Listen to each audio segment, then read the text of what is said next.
goes off into the hills. But one of the things that I noticed here was a spot where the polleros and the coyotes can take folks and what they've done is they've taken the razor wire and they've cut it and then given themselves a board to be able to walk up and some climbing ropes to help stabilize themselves so they can get up and over pretty easily.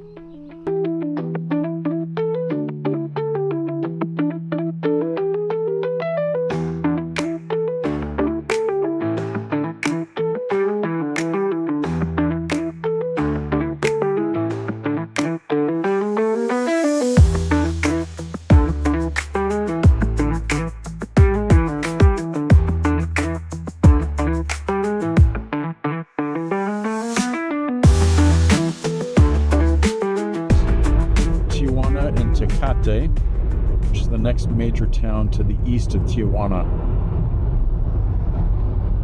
is some pretty rugged countryside that they've built the wall across. Like really rugged. That would take a lot of effort to climb up and over. I can see the Customs and Border Protection patrol road on the other side. It's long.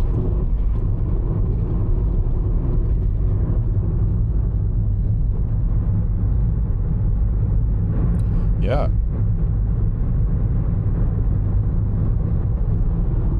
Those would be areas where I would assume that may not have been built until after some of the easier sections had been built. We're cutting away from the wall now. Obviously, some of these valleys are likely to be getting used more than cutting up and above and over these large hills / small mountains.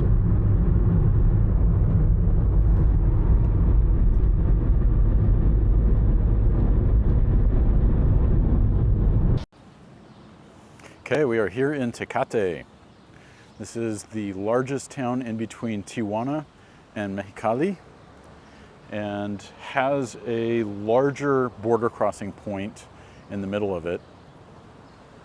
I'm realizing that some of what I shot a little earlier right along the border fence near the Airbnb where I was staying at, I said that folks who were crossing, because I've found some spots that were pretty easy to do that it would be a pretty long hike, and I was totally forgetting the fact that there's a border crossing right there that people can roll up to and just pick people up, and a little service road that will take them right there. So assuming it's not super well defended at night, there's pretty easy opportunity for folks to be able to get across. But we are here now in the center of town. Every Mexican town, of course, has their Welcome to Town X. This is Tecate's sign. Just to give you an idea of, this is a nice little central park. There's a little water feature. And of course we've got our resident elderly men who like to hang out and chat. It's got a friendly feel. There's quite a bit of healthcare places that I'm seeing around, but bustling like most Mexican towns tend to be. So I'm going to head out to the park called the El Profesor Parque. Apparently it's got some cool features, architectural features, little mini houses and stuff that they built. I think it'd be a fun little spot to visit, and it's, I think, the highest rated attraction here in town. San Diego at this point, the San Diego sector, is the most common crossing point along the border. And there's lower numbers than is normal, but the flow seems to be shifting from further east in Texas. Mexico seems to be doing a lot to try and keep people off of the trains that go through to the Mexico border crossing points, pulling people off, arresting them, demanding bribes, etc., from what I've seen of news stories from within Mexico.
Of course, there's a lot of people who are still crossing, giving themselves up immediately to get the asylum process started.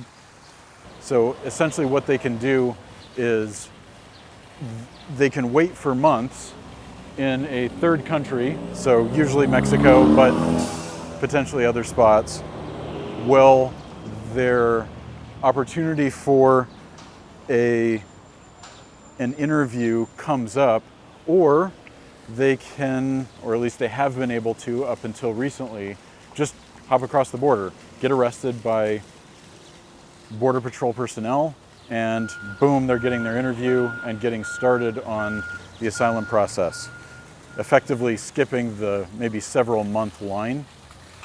The Biden administration more recently, though, has changed its rules to assume that people illegally crossing the border are doing so illegally, and they're not being given the benefit of the doubt and are immediately being deported.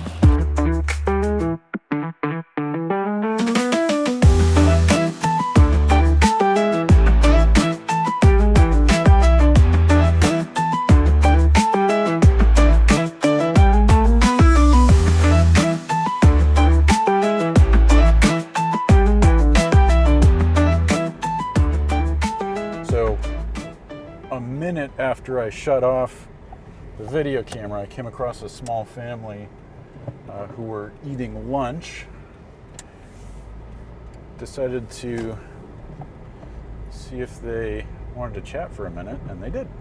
So, family is from Chiapas and decided to come north to try and make it into the US. This was a mom, a dad, and their 3 kids.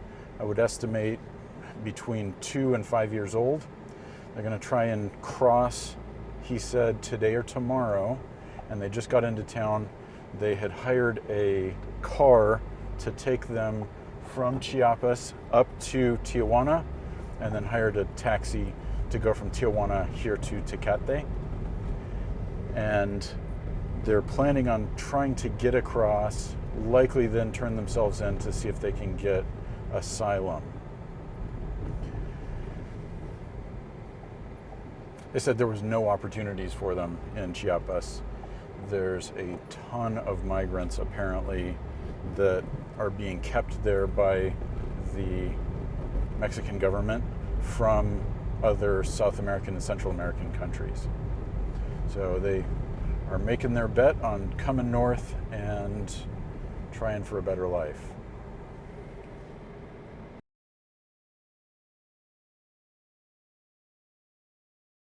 Tecate is actually a little bit of a side neighborhood, kind of north and east of the main part of town. And a chunk of it extends right up against the border wall here. You can see it kind of goes off into the hills. But one of the things that I noticed here was a spot where the polleros and the coyotes can take folks and what they've done is they've taken the razor wire and they've cut it and then given themselves a board to be able to walk up and some climbing ropes to help stabilize themselves so they can get up and over pretty easily. So you can see that up along this portion of the wall we've got a lot of razor wire that's been strung, but this is also a short section of wall, which is interesting because if we're looking at it from here, I mean, you can see if you get a long board, you could basically just lay it flat across here and you'd have a spot where you could just walk and then, you know, shimmy down a little rope or a ladder or something that you throw down on the other side and make it real easy on yourself.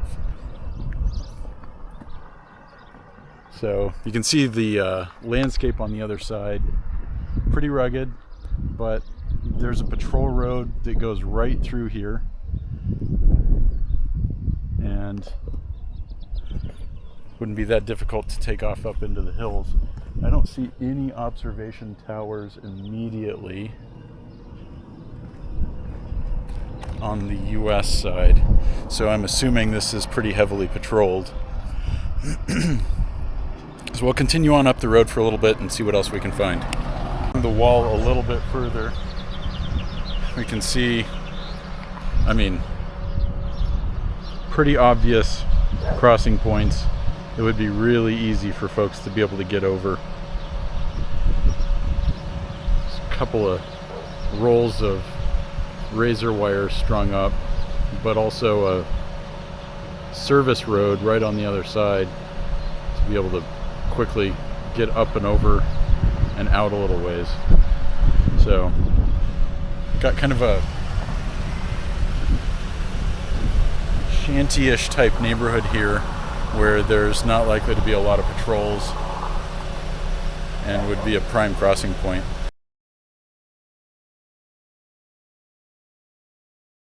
Well, that was a pretty painless border crossing. Once you have the Sentry card, it seems to go quite a bit easier. And Sentry comes with having global entry.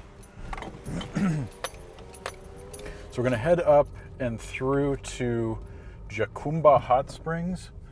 I saw a recent report from Fox News on a lot of migrants who are coming through the fence and giving themselves up for asylum there, but it's happening at night. So I'm going to try and wait until the evening and see what I can find, which means I may be spending the night in the car, which is going to be fun. Huzzah.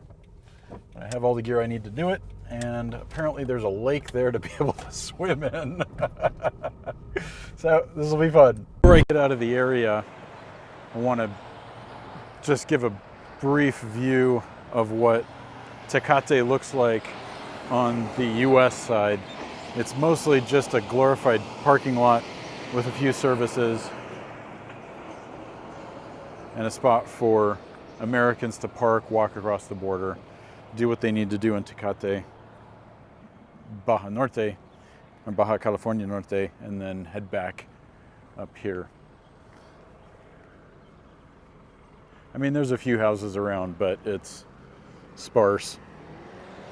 So some of these roads, I'm assuming, are going to lead out to the service roads that you can find that go out along the fence that Customs and Border Protection are using to patrol, and also likely the migrants who are hopping the border wall are making their way into Tecate, US here, catching a ride and getting out of Dodge. So just a little ways out of Tecate, California, and I'm going to get the drone in the air. I'm back far enough from the border crossing that I shouldn't have any problems, but wanted to give a view of what the countryside looks like. So let's get Queen Bee in the air. Takeoff. And there we go. Home point updated. Okay. Up we go. And what you can see in front of you is the road that leads out of the border crossing. I'm going to do a real quick pan through. So this is panning towards the border crossing, which is behind that hill right there.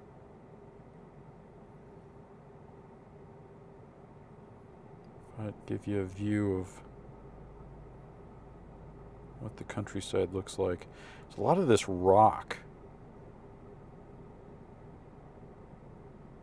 So hiking through here would be more difficult because of all this kind of large boulder looking rock that's broken up.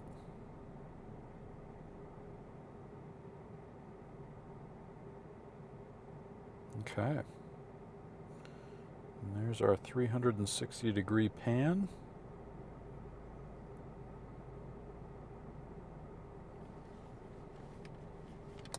So I'll bring her back down. Let's look down here.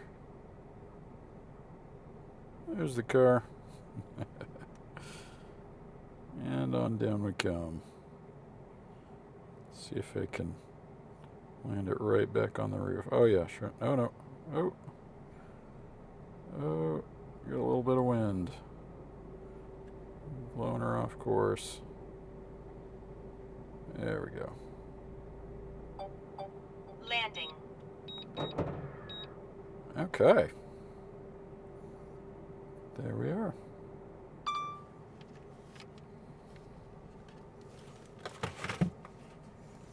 Having the drone's fun. Definitely gives you another view of everything. So, happy little queen bee.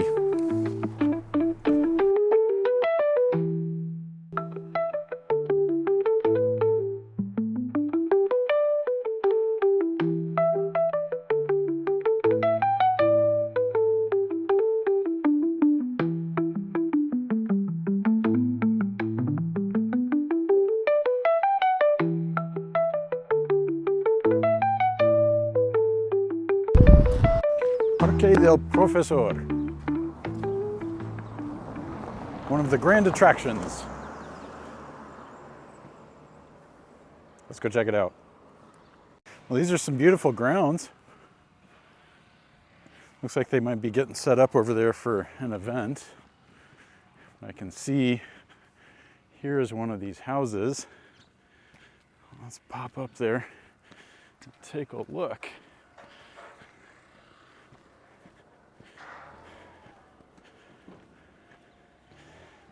Bienvenidos Las Piedras.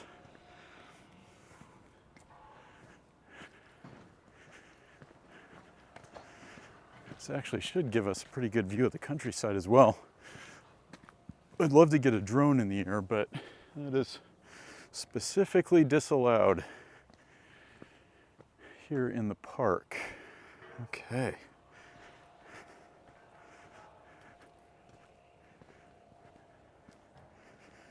All right, don't climb on top. The roof is fragile. Ooh, oh man. Look at the detailing on that door. Oh, this is cool.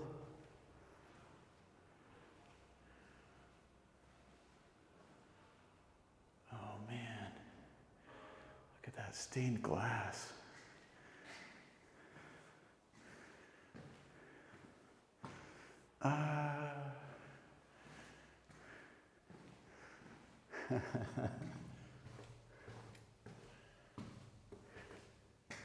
It's like a hobbit hole.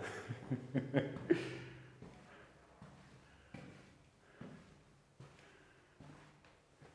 look at this.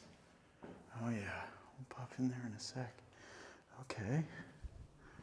A different door to go out. Huh. Oh, this is neat. And then this must be the bedroom up here. A closet. Oh, wow. Oh, look at the rattlesnakes. I've seen enough rattlesnakes in this last week to last me a long time. And then another door to go out. This is so cool.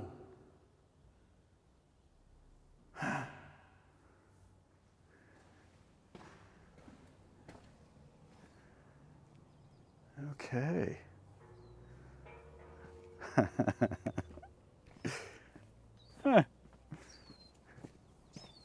Cool. Okay, and that's the front door again. No, this is a different place. Oh, look at this. Storage area. And then this door is closed and locked. And it looks like there might be maybe a study or something inside. Maybe park administration or something.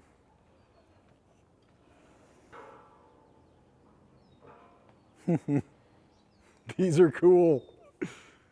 Oh, look at this. So that's where they're getting some of the light from. Huh. Okay. Oh, that's fun. Oh, that's really fun. Huh. Let's get a view of the countryside from up here. Oh, look at this. Kind of a broad paved area, and yeah, they're setting up for an event. But we can hike up here a little bit.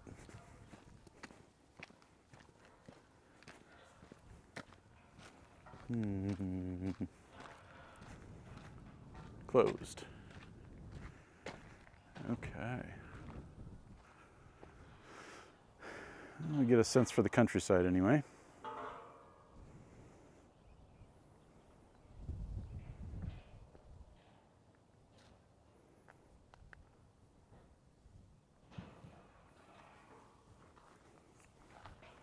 Cool.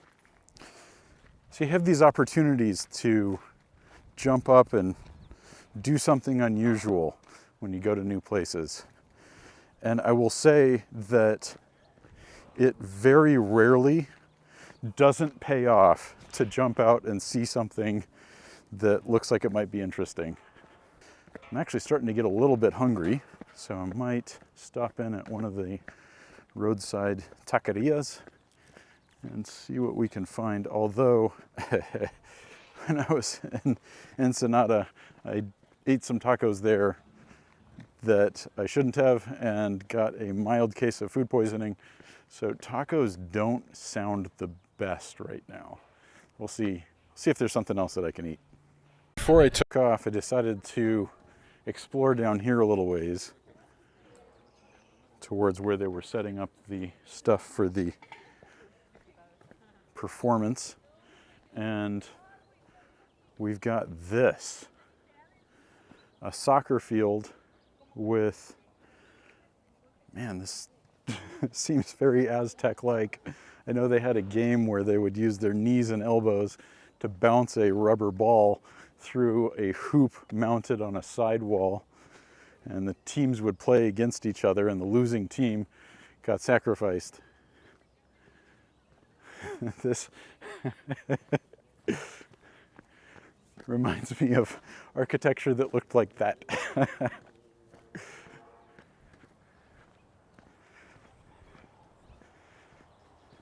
couple of the reviews that I saw said this was a wedding venue. I could definitely see that. This is a cool backdrop. Oh, hey. Hello, the wall. Extending up over the countryside. Cool. Tally-ho. So I got down here onto the playing field, close to where I'm parked, and noticed that there's a number of photographs that they've got posted.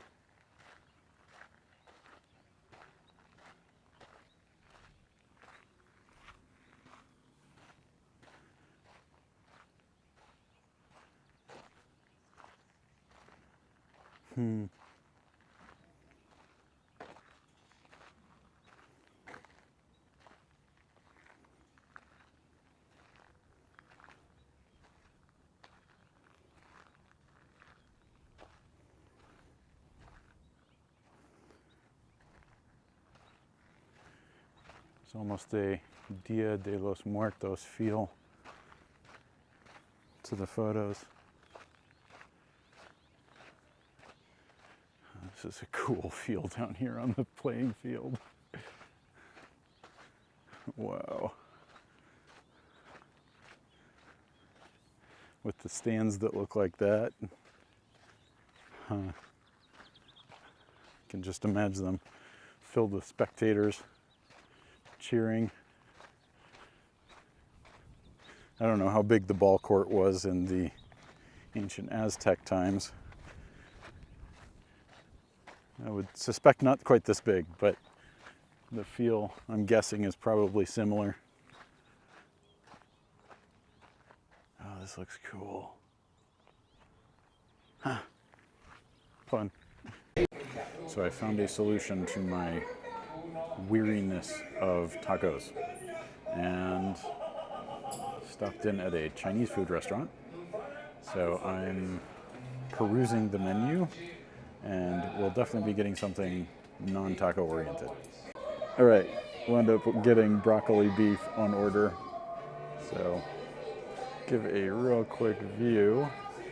So this is pretty common that you're gonna have a movie playing. In this case, looks like a Adam Sandler flick that is dubbed, Adam Sandler and Drew Barrymore, dubbed into Spanish. And I guess we will enjoy this and enjoy the food. So I got in the habit of drinking what they call agua mineral, or soda water, when I'm in countries where you can't drink the bottled water.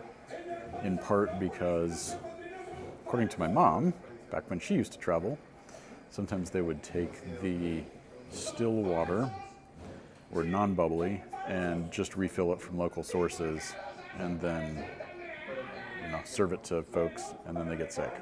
So with the soda water, which I've gained a taste for and actually now prefer, you can avoid having any of those issues. But I wanted to show a ridiculous amount of food that just got dropped in front of me.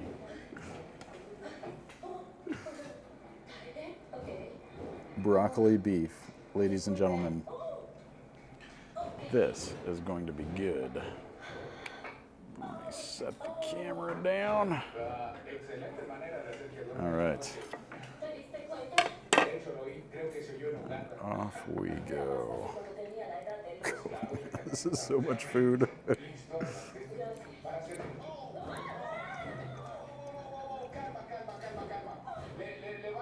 Oh yeah. Oh yeah.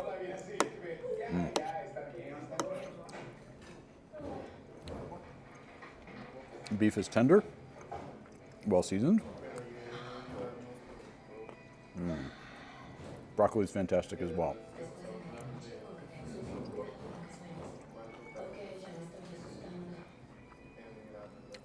I'll make sure and get the front of this restaurant into the video.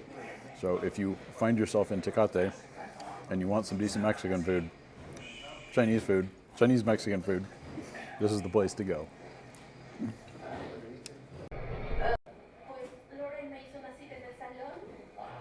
15 bucks. And I've got a whole lot left over. Awesome. So it's an unassuming spot, but the Shanghai City Comida China. Good stuff. So when you're coming to cross through Tecate, you have to stay to the left is the car lane and the right is the truck lane.